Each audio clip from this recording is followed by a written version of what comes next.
పరితుడైన యేసు ప్రభుల వారి ప్రశస్త నామంలో మా ఇమ్మాన్యుయేలు సహవాసం తరఫున ప్రభు బిడ్డలైన మీ అందరికీ హృదయపూర్వకంగా కృతజ్ఞతలు చెల్లిస్తూ ఉన్నాం. ప్రతిరోజు మీరు వాక్యాన్ని వింటూ ఆత్మీయంగా మీరు బలపరచబడుతున్నందుకు స్తోత్రాలు. మీరు ఆత్మలో బలపరచబడుతున్న విషయాలు మాకు ఫోన్ చేసి మాట్లాడుతూ ఉన్నందుకు కూడా దేవునికి మహిమ. ప్రియులారా, మీరు మీ కొరకు ప్రార్థించాలి అనే ప్రార్థనా అంశాలు ఏవైనా ఉంటే వాక్యాన్ని వినేటప్పుడు ప్రార్థన అవసరతలనే ఒక కాలం ఉంటుంది. అందులో మీ ప్రార్థన అవసరతలు పంపిస్తే మీ కొరకు మానక ప్రార్థన చేస్తాం.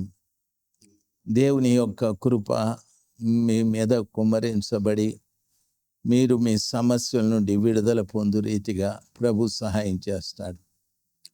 ఈరోజున ప్రభు పిల్లలుగా మీకు నా మనవి, బైబిల్లో ఒక చక్కటి మాట రాయబడి ఉంది.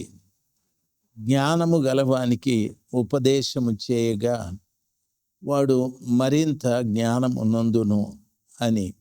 అంటే సామెతలు 9వ అధ్యాయము తరువాత 9వ వచనం, 8వ వచనము కూడా, అపహాసకుని గద్దింపకుము, గద్దించిన ఎడల వాడు నిన్ను ద్వేషించును. జ్ఞానము గలవానిని గద్దింపగా వాడు నిన్ను ప్రేమించును. జ్ఞానము గలవానికి ఉపదేశము చేయగా వాడు మరింత జ్ఞానము నొందును అని వాక్యము సెలవిస్తుంది. ఈ స్థలంలో చెప్పబడినటువంటి మాట, జ్ఞానము గలవానిని గద్దిస్తే వాడు నిన్ను ప్రేమిస్తాడని, జ్ఞానము గలవానికి ఉపదేశము చేయగా వాడు మరింత జ్ఞానము నొందును అని వాక్యము సెలవిస్తుంది. ఇంతకు ఈ జ్ఞానము ఎవరు అనేది ఆలోచించాలి, లేక జ్ఞానము ఏమిటినని. మన ఆలోచనల ప్రకారంగా ఎక్కువ సమాచారము లేక ఎక్కువ విద్య చదివినటువంటి వారు కాదు, కానీ దేవునికి భయపడి ఆయన చిత్తమును గ్రహించి ఆ ప్రకారంగా జీవించ సామర్థ్యత కలిగిన వాడే నిజమైన జ్ఞానం కలిగిన వాడని బైబిలు స్పష్టంగా సెలవిస్తుంది. ఈ సామెతలు 9:10 వచనంలో అంటాడు, యెహోవా యందు భయభక్తులు కలిగి ఉండుటయే జ్ఞానమునకు మూలము అని చెప్పాడు. ఇదే యోబు గ్రంథం 28:28లో యెహోవా యందలి భయభక్తులు కలిగి ఉండుట జ్ఞానమునకు మూలము అని చెప్పాడు. జ్ఞానం అంటే దాని అర్థం ఎక్కువ చదువుకోవడము, కొన్ని సమాచారాలు తెలుసుకోవడము, ఇలాంటివి కాదు, కానీ దేవుని యందు భయభక్తులు కలిగి ఉంటే అదే జ్ఞానమని వాక్యము సెలవిస్తుంది. బైబిల్లో చెప్పబడిన రీతిగా జ్ఞానము దేవుడే ఇవ్వాలి.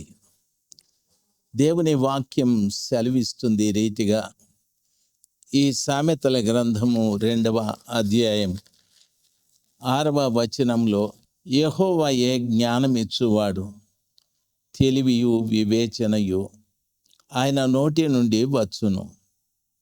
ఆయన యథార్థవంతులను వర్ధిల్ల చేయును. యుక్త మార్గము తప్పక నడుచుకొని వారికి ఆయన కేడెముగా ఉన్నాడు. యెహోవాయే జ్ఞానం ఇచ్చువాడు అని వాక్యము సెలవిస్తుంది. దాని అర్థం జ్ఞానము ఆయన దగ్గరే ఉంది. ఆయన దగ్గర ఉన్నటువంటివి ప్రయాసపడి భారము మోసుకుంటున్న సమస్తమైన ప్రజలారా, నా దగ్గరికి రండి, నేను విశ్రాంతిని కలుగజేస్తానన్నాడు. మన పాప భారమును తీసివేసి మన ఆత్మలో విశ్రాంతిని కలుగజేయవాడు ఆయనే. కాబట్టి ఆయన దగ్గర విశ్రాంతి ఉంది. ప్రభువు చెప్పిన మరొక మాట, లోకమిచ్చినట్టుగా కాదు, నా సమాధానమే మీకు ఇస్తాను అని చెప్పాడు. ఆయన దగ్గర సమాధానం ఉంది, ఆయన దగ్గర జ్ఞానము కూడా ఉంది. ఈ ఉదయకాలాన వాక్యం వింటున్నటువంటి ప్రతి బిడ్డ, జ్ఞానం అంటే ఏమిటి అనగా యెహోవా యందు భయము భక్తి కలిగి ఉండుట జ్ఞానానికి మూలమని వాక్యము సెలవిస్తుంది. దయచేసి బైబిల్లో కొలస్సీలకు రాసిన పత్రికలో 2వ అధ్యాయం 3వ వచనములో బుద్ధి జ్ఞానముల సర్వ సంపదలు ఆయన యందే గుప్తమై ఉన్నవి. ఎవడైనను చక్కని మాటల చేత మిమ్మును మోసపరుచుకుండునట్లు ఈ సంగతిని చెప్పుచున్నాను అని చెప్పాడు. అంటే దాని అర్థము బుద్ధి కానీ జ్ఞానములు కానీ సర్వ సంపదలు ఆయన యందే గుప్తమై ఉన్నాయి. అనగా జ్ఞానం ఇచ్చువాడు ఆయనే, బుద్ధిని ఇచ్చువాడు ఆయనే, సర్వ సంపదలు ఇచ్చువాడు ఆయనే. ఇవన్నీ కూడా ఆయన యందే గుప్తమై ఉన్నాయి, అంటే నిల్వ ఉన్నాయి. ఈ రోజున గొప్ప దేవుని ఎవరైతే జ్ఞానాన్ని బుద్ధిని అడుగుతారో వారికి సర్వ సంపదలను కూడా దేవుడు దయచేయగలడు. దావీదు గారు సొలొమోను గారు దేవుణ్ణి అదే అడిగాడు. ఆయన ఏం అడిగాడో ఆ విషయాలను బట్టి ఆ గొప్ప దేవుడు అతనికి వివేకము, తెలివితో, జ్ఞానముతో పాటు ధనఘనతల్ని కూడా అనుగ్రహించాడు. ఆ దేవుడు చాలా గొప్పవాడు కదా. ఆ గొప్ప దేవుని యొక్క కనికరమును బట్టి మహారాజు సొలొమోను జ్ఞానముతో పాటు గొప్ప ఐశ్వర్యవంతుడు కూడా అయ్యాడు. ఈ రోజున ప్రభు పిల్లలు ఆలోచించవలసిన విషయం, కొలస్సీ సంఘానికి అపోస్తలుడైన పౌలు బుద్ధి జ్ఞానములు సర్వ సంపదలు ఆయన యందే గుప్తమై ఉన్నాయి, అంటే దాచబడి ఉన్నాయని. కాబట్టి ఆ కృపగల దేవుణ్ణి మనము అడిగితే అవన్నీ కూడా ఆయన దయచేయటానికి శక్తిమంతుడైన దేవుడు. యాకోబు పత్రిక మొట్టమొదటి అధ్యాయం 5వ వచనములో చదువుకుంటే, మీలో ఎవనికైనాను జ్ఞానము కొదువుగా ఉన్న ఎడల అతడు దేవుని అడగాలి, అప్పుడు అది అతనికి అనుగ్రహించబడును. ఆయన ఎవనిని గద్దింపక అందరికీ ధారాళముగా దయచేయు దేవుడని వాక్యము సెలవిస్తుంది. దేవుని దగ్గర గుప్తమై ఉన్న బుద్ధి జ్ఞానము సర్వ సంపదలు ఆయనను మనం అడిగితే ఆయన ఎవరిని గద్దింపక ధారాళంగా ఆయన జ్ఞానాన్ని దయచేసే దేవుడని యాకోబు స్పష్టంగా సెలవిస్తాడు. ఈ ఉదయకాలమందు నేను జ్ఞానమును గురించి ఎందుకు చెప్తున్నానంటే, కొలస్సీ సంఘంలో అపోస్తలుడైన పౌలు గారు చెప్పిన మాట ప్రకారంగా బుద్ధి జ్ఞానము సర్వ సంపదలు ఆయన యందే దాచబడి ఉన్నాయి దేవుని దగ్గర. కాబట్టి దయచేసి జ్ఞానం అడగండి, బుద్ధిని అడగండి. వాటితో పాటు సర్వ సంపదలను ప్రభుల వారు దయచేస్తాడు. దేవుడు చాలా మంచి దేవుడు. ఆ రీతిగా సర్వ సంపదలు ఎంతోమంది బిడ్డలు, నేను పేదవాడను, నా జీవితంలో ఏమాత్రము ఐశ్వర్యం లేదు, ఏమాత్రము సంతోషం లేదు, నాకు ఏమీ లేదు అనేటటువంటి మాటలు ఎక్కువ మాట్లాడుతూ ఉంటాం.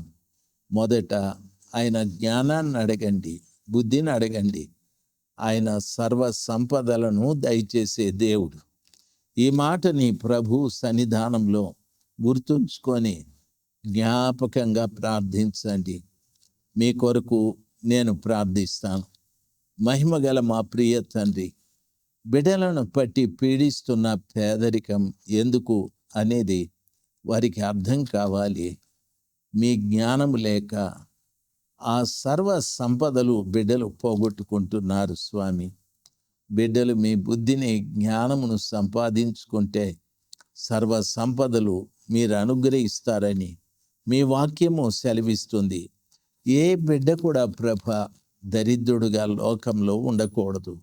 మీ బిడ్డలు గనుక, మీ పేరు పెట్టబడ్డారు గనుక ప్రతి వారిని సర్వ సంపదలతో నింపుమని ప్రార్థిస్తున్నాం. వాక్యం వినే ప్రతి బిడ్డను ఆ రీతిగా మీరు నింపి అభివృద్ధి చేయమని ప్రార్థిస్తున్నాను. సమస్త ఘనత మహిమలు మీకే. యేసు ప్రభు నామంలో ప్రార్థన చేసి వేడుకుంటున్నాను పరలోకపు తండ్రి. Amen, amen. దేవుడు మిమ్మల్ని దీవించుగాక. ఆమెన్.